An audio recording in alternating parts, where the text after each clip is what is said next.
Time for reflections. And our guest is Reverend Lawrence Phipps. Reverend Phipps. Several years ago, I was helping with a prison revival.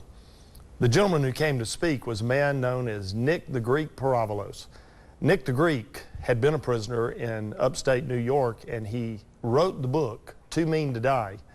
He was almost killed in prison when an iron rod was put through his head, but he made it through that. Well, when he was doing the prison revival, I actually asked him to come to our church and speak, and that night, Karen and I had him into our home. Prior to supper, I went into my office and I grabbed my Greek New Testament and I brought it back in there and I said, Nick, show me something in this New Testament that I wouldn't be able to read just by reading it myself, even if I understood Greek. And he opened the Bible to 2 Corinthians 3:17. He said, you see this verse? It says, where the Spirit of the Lord is, there's liberty. He said, the reality is the Spirit of the Lord is everywhere, but there's not liberty everywhere. But now if you were a Greek reading this, what you would see in the sentence construction, in the word usage, it would read like this: where the Spirit of the Lord is Lord, there's liberty. You see, right now we're talking about freedom, and we're thankful for the freedoms we have as a nation.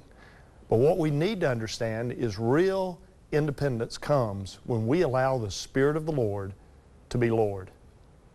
And thank you, Reverend Phipps. Very, very nice. We want to thank the folks from Papa Rock's.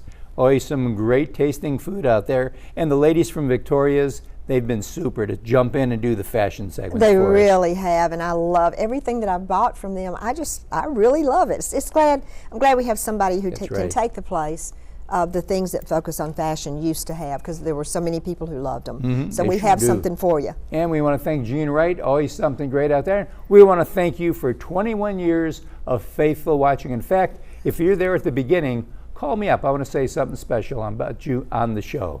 But just remember that we are here because this is the time of your life. You take care and have a great weekend. Bye-bye. It's the time of your life. Make the most of it. Time of your life. The Time of Your Life is brought to you by Baptist Health.